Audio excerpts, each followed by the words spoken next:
성경 읽어주는 남자입니다.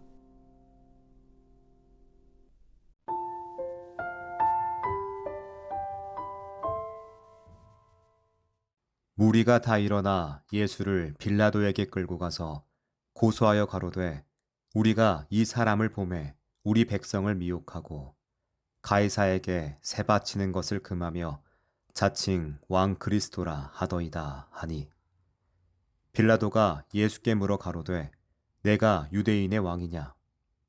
대답하여 가라사대 내 말이 옳도다. 빌라도가 대제사장들과 무리에게 이르되 내가 보니 이 사람에게 죄가 없도다 하니 무리가 더욱 굳세게 말하되 저가 온 유대에서 가르치고 갈릴리에서부터 시작하여 여기까지 와서 백성을 소동케 하나이다.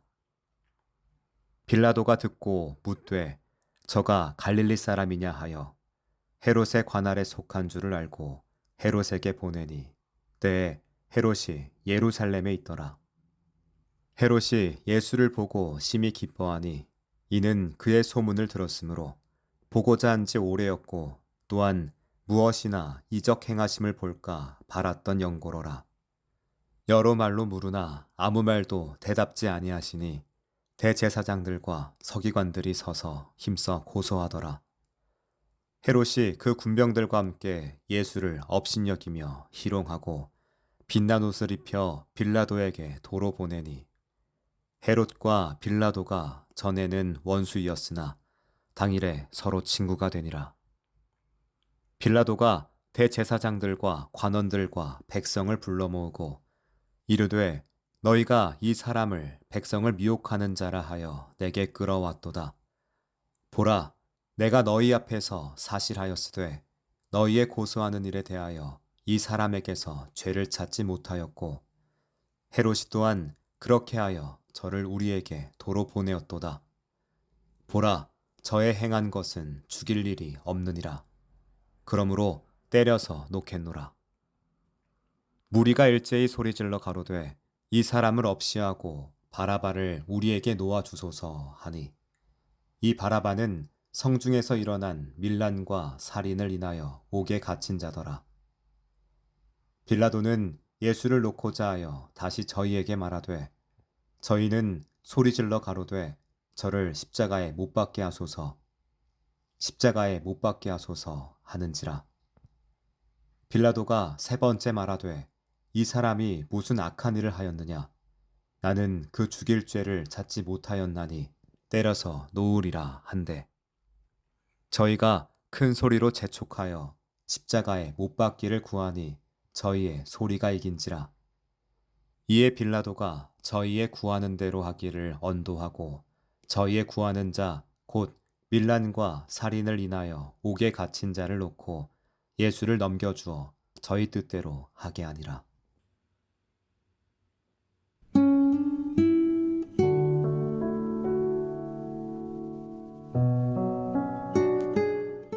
사람들이 모였습니다. 처음엔 몇몇이었겠지만 곧 수가 늘어났고 결국 광장의 분위기를 압도하는 함성으로 바뀌었습니다. 그들은 한 목소리로 외쳤습니다. 이 사람을 십자가에 못 박으시오. 예수님은 말이 없으셨고 총독 빌라도는 왠지 불안한 얼굴로 사람들을 살폈습니다.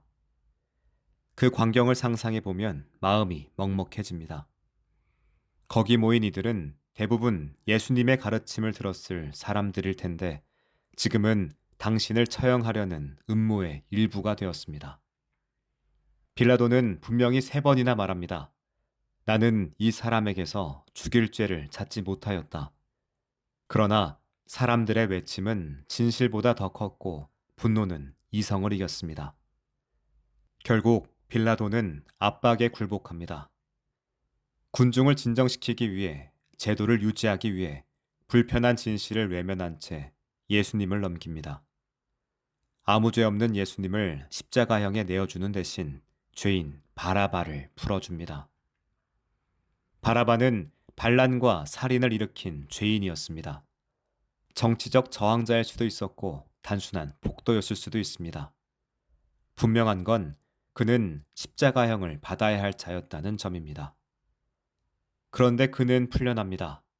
아무것도 하지 않았고 회개했다는 말도 없고 변명조차 하지 않은 채 자유의 몸이 됩니다.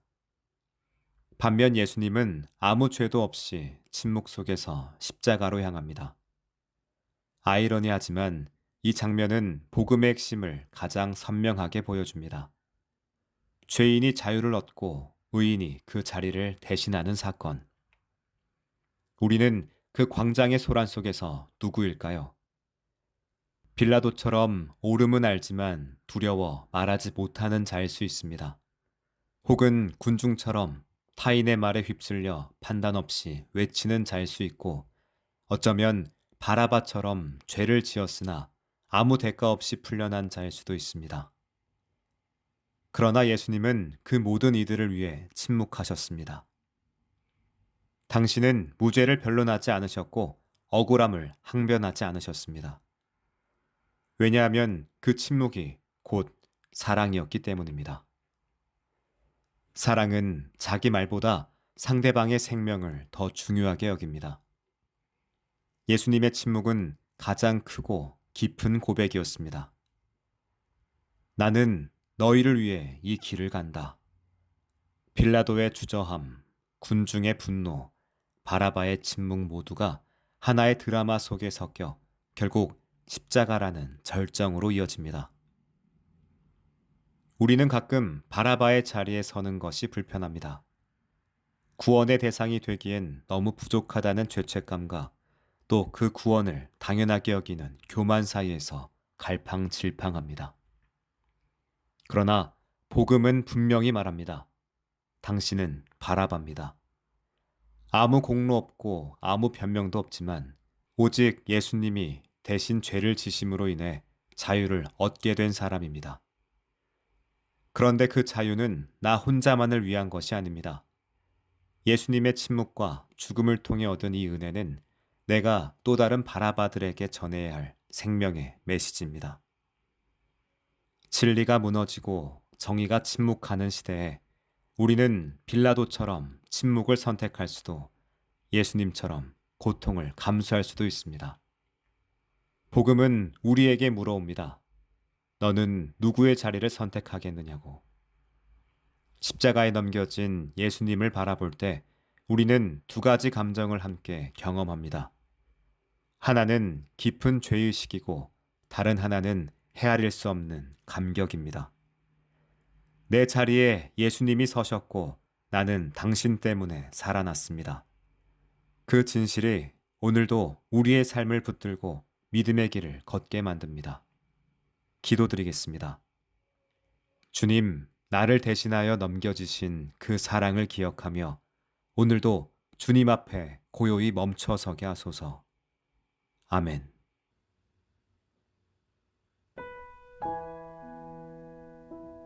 지금까지 묵상에 함께하는 교회 홍정한 목사, 내레이션 성경 읽어주는 남자였습니다.